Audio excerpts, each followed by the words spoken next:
warahmatullahi wabarakatuh. Waalaikumsalam warahmatullahi wabarakatuh. Salam sejahtera untuk kita semua. Selamat pagi kakak, bos, dan teman-teman sekalian.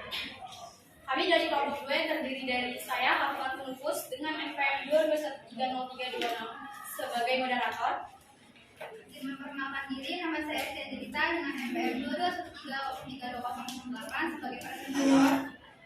Saya Rita Cecilia Francisca dengan NPM 22130320111 sebagai presentator.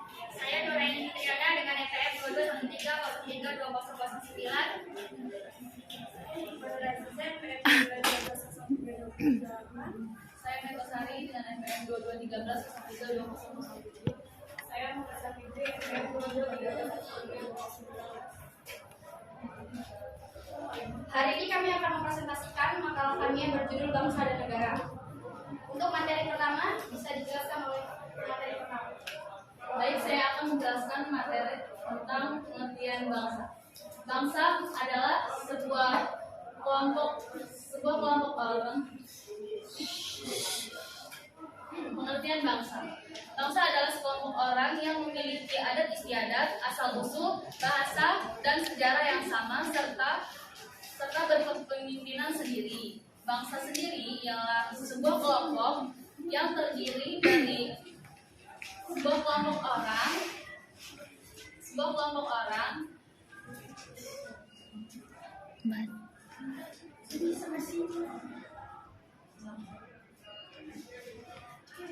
adalah sekelompok orang atau bangsa adalah sekelompok orang yang memiliki asal-usul, adat istiadat, bahasa, dan sejarah yang sama dan berkepemimpinan sendiri. Bangsa adalah sekelompok orang yang biasanya disatukan oleh kesatuan bahasa dan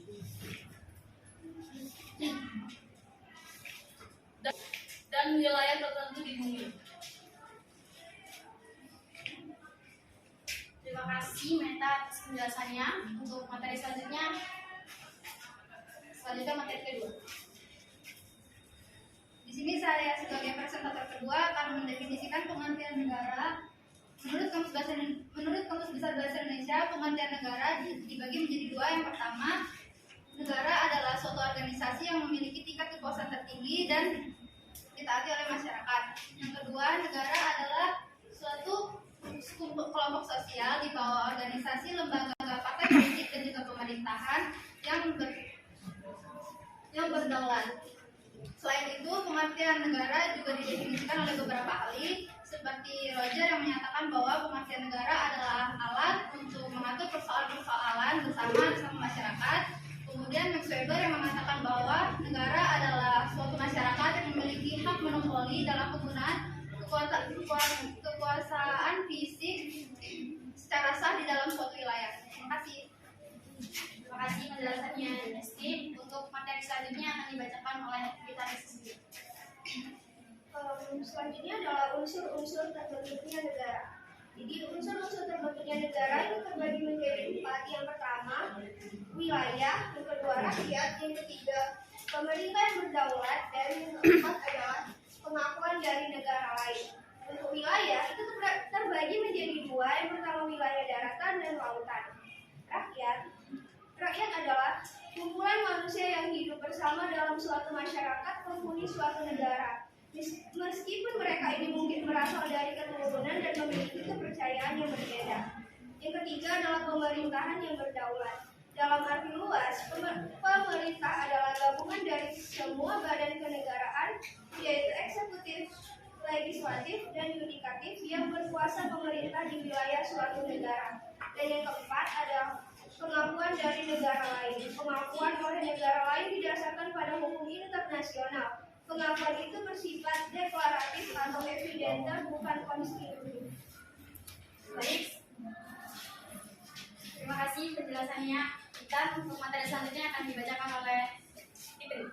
Baik, selanjutnya yaitu bentuk negara Indonesia. Negara Indonesia merupakan bentuk negara kesatuan. Negara kesatuan yaitu bentuk negara yang sederhana tetapi menghasilkan negara yang berdaulat baik dalam atau luar. Terdapat beberapa ciri-ciri negara kesatuan yaitu terdapat pemerintah pusat yang memiliki kedaulatan baik baik ke dalam atau keluar. Yang kedua yaitu terdapat suatu undang-undang dasar yang berlaku di seluruh wilayah negara. Dan yang ketiga yaitu terdapat satu kepala daerah kepemerintahan. Dan yang terakhir yaitu terdapat suatu badan rakyat pemerintah. Negara kesatuan adalah sudah dianut oleh Indonesia sejak proklamasi kemerdekaan Indonesia tanggal 17 Agustus 1945. Negara kesatuan adalah bentuk negara yang sifatnya tunggal dan tidak tersusun atau terbagi dari beberapa negara yang memiliki kedaulatan atau terbagi dari beberapa negara yang memiliki kedaulatan dan kewenangannya berada pada pemerintahan pusat. Hal ini sesuai dengan pasal 1 ayat 1 Undang-Undang Dasar 1945 yang berbunyi negara kesatuan Indonesia yaitu berbentuk republik. Dan ayat kedua yaitu kedaulatan berada di tangan rakyat dan dilaksanakan menurut Undang-Undang Dasar. Kedaulatan berada di tangan rakyat artinya Indonesia memanut sistem demokrasi yang dalamnya menjalankan pemerintahannya. Terima kasih penjelasannya Fitri. Untuk materi selanjutnya akan dijelaskan oleh Ima. Baik, selanjutnya proses terbentuknya negara. Asal mula terbentuknya suatu negara dapat dibedakan menjadi 3 proses. Yang pertama secara primer, yang kedua secara sekunder, dan ketiga secara teoritis. Yang pertama secara primer, terjadinya diawali dengan adanya keluarga yang memenuhi kekuasaan masing-masing. Adapun tahapannya yaitu persekutuan masyarakat atau suku, kerajaan, negara, dan negara demokrasi. Yang kedua, secara sekunder, terjadinya suatu negara lebih pada pendekatan nyata atau kenyataan. Terdapat macam-macam asal mula terjadinya negara sekunder yaitu proklamasi, sparitis, invasion, sesi, fusi, aktivase, dan penduduk atas wilayah yang belum ada pemerintah sebelumnya. Yang ketiga, secara teoritis. Terdapat beberapa teori tentang terbentuknya negara, yaitu teori tentang sosial, teori kekuatan, teori ketuhanan, teori historis, kedaulatan hukum. Terima kasih penjelasannya Ima. Untuk materi terakhir akan dijelaskan oleh Baik, materi terakhir yaitu proses terbentuknya negara Indonesia. Proses terbentuknya bangsa dan negara Indonesia melalui suatu proses yang begitu panjang. Sejak masa sebelum bangsa asing menjajah Indonesia seperti masa kejayaan Kerajaan Kutai, Sriwijaya, Majapahit, dan kerajaan-kerajaan lainnya. Kemudian datanglah bangsa asing ke Indonesia, maka bangsa Indonesia saat itu bertekad untuk membentuk suatu persekutuan yang disebut bangsa. Sebagai unsur pokok negara melalui Sumpah Pemuda pada tanggal 28 Oktober 1928. Prinsip-prinsip negara Indonesia dapat dikaji melalui makna yang terkandung dalam pembukaan Undang-Undang Dasar 1945. Kita dapat mempelajari serta menelaah dokumen kenegaraan Indonesia. Di antaranya adalah pembukaan Undang-Undang Dasar 1945, terutama pada alinea 1 sampai 3, yang dapat dijelaskan sebagai berikut. Alinea 1 menjelaskan tentang latar belakang terbentuknya negara dan bangsa Indonesia. Alinea 3 menjelaskan tentang kedudukan kodrat manusia Indonesia sebagai bangsa yang religius. Baik, sekian penjelasan dari kami. Jika ada yang ditanyakan, kami persilakan. Dari materi yang sudah dijelaskan tadi mengenai bangsa dan negara, saya ingin bertanya, apa sih bedanya antara bangsa dan negara? Sekian, terima kasih.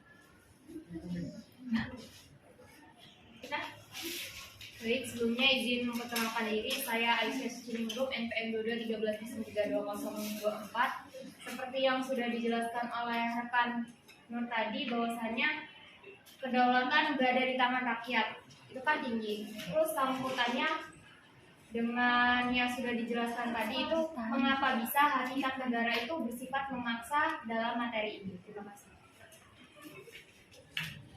Baik, sebelumnya izin memperkenalkan diri, saya Feni Sundari dengan NPM 22132032. Izin bertanya, menjelaskan maksud dari konsep dasar wilayah kelautan. Terima kasih. Kami sedikit waktu untuk menjawabnya. Sedih. Terima kasih untuk teman-teman semua pertanyaannya. Disilakan kami untuk menjawabnya. Silakan untuk peserta menjawab pertanyaan dari Rosia. Pertanyaannya, apa bedanya bangsa dan negara? Jawabannya, perbedaan negara merupakan suatu organisasi besar yang teratur, sementara bangsa hanya sekumpulan masyarakat. Negara memiliki legitimasi dalam mengatur dan memaksa masyarakat, sementara bangsa tidak.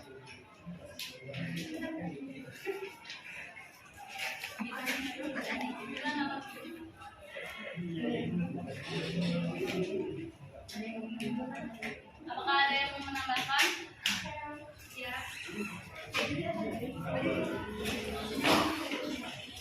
Jadi bisa menambahkan jawaban dari mereka tadi mereka bilang bangsa adalah sekumpulan masyarakat kan?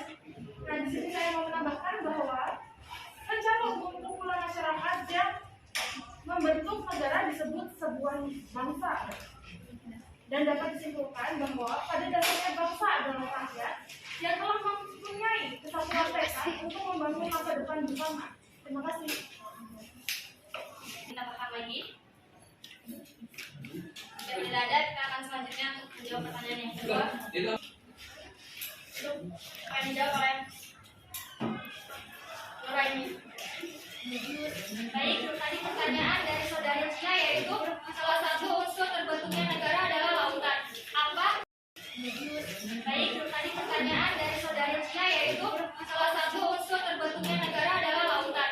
Apa yang maksud dari konsep dasar wilayah lautan? Baik, konsep wilayah lautan itu terdapat dua, yaitu konsep res nullius dan konsep res communis. Konsep res nullius yaitu konsepsi yang menyatakan bahwa laut dapat diambil dan dimiliki oleh setiap negara. Dan konsep res komunis yaitu konsepsi yang beranggapan bahwa laut adalah milik masyarakat dunia, tidak dapat diambil atau dimiliki oleh setiap negara. Cukup? Ada tanggapan lagi nggak? Apakah dari kalian ada yang ingin menambahkan atau menyanggah jawaban dari presentator kami? Silakan. Yang ingin ditambahkan atau disanggah, untuk selanjutnya kami akan menjawab pertanyaan terakhir dari saudara Aisyah yang menjawab oleh Baik, di sini saya akan menjawab pertanyaan dari saudari Aisyah yang mengapa hakikat negara bersifat memaksa. Ini karena setiap negara memiliki kekuatan fisik secara legal yang berarti semua peraturan perundang-undangan yang berlaku harus ditaati sehingga kemakmuran dan ketertiban negara tercapai. Apakah saudari Aisyah sudah jelas? Memberikan contoh undang-undang yang memaksa itu dalam hakikat negara itu yang seperti apa? Atau contoh bisa dibacakan? Ya. Baik, saya akan menjawab pertanyaan dari saudari Aisyah. Pertanyaannya, contoh undang-undang yang bersifat memaksa ya. Contohnya yaitu terdapat pasal 22 UUD 1945 yang terdiri atas 3 ayat. Ayat pertama yaitu dalam hal kegentingan yang memaksa, Presiden berhak menetapkan peraturan pemerintah sebagai pengganti undang-undang. Ayat kedua yaitu peraturan pemerintah harus mendapat persetujuan DPR, dan ayat ketiga yaitu jika tidak mendapat persetujuan DPR maka peraturan pemerintah itu harus dicabut. Jadi menurut kalian apakah dari pasal 22 yang disampaikan tadi sudah terlaksana di negara kita? Yes. Pusing nih Pak. Yang sudah itu seperti apa dan yang belum itu yang seperti apa? Yes.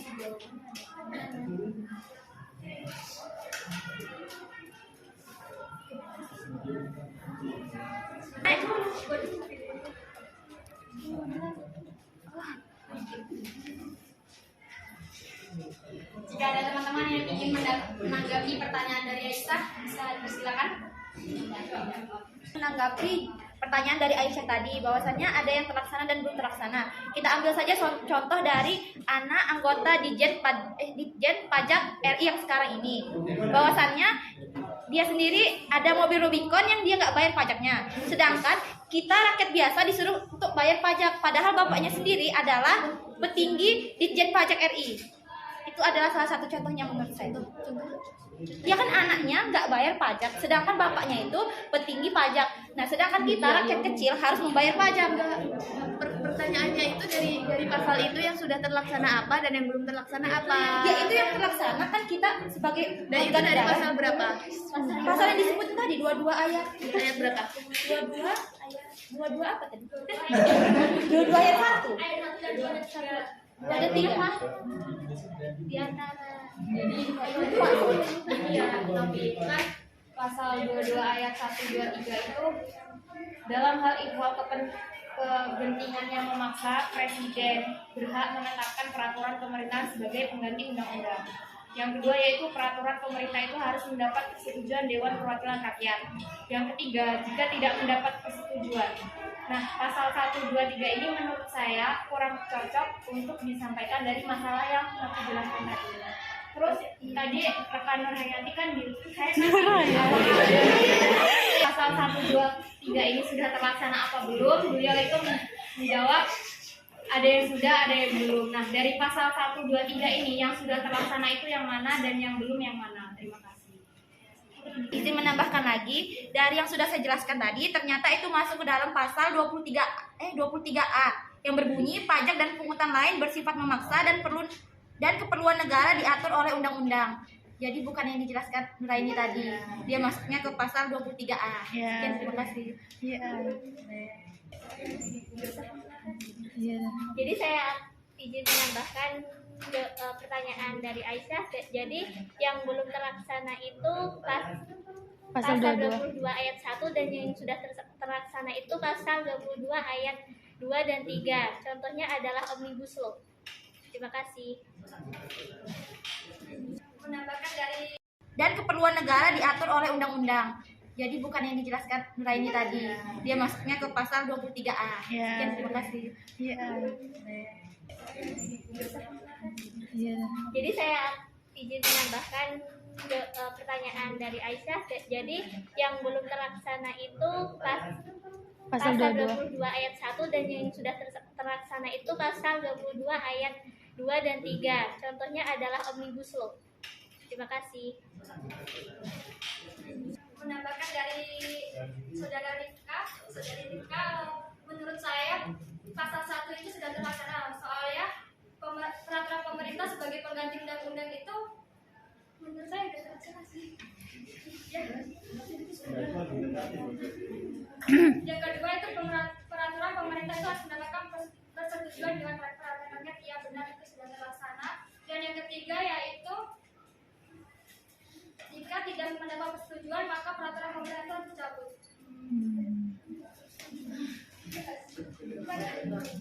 Belum sih. Itu kalau menurut saya itu belum pasal 3. Udah. Bagaimana saudari Aisyah? Jadi bisa disimpulkan tadi kalau dari sudut pandang yang berbeda bahwasanya jawabannya juga berbeda. Kalau dari saudara Rinka yang belum terlaksana itu pasal 1, kalau dari saudara pemateri itu yang belum terlaksana pasal 3. Jawabannya subjektif. Udah. Terima kasih. Sekian pembahasan dari kami. Dapat disimpulkan bahwa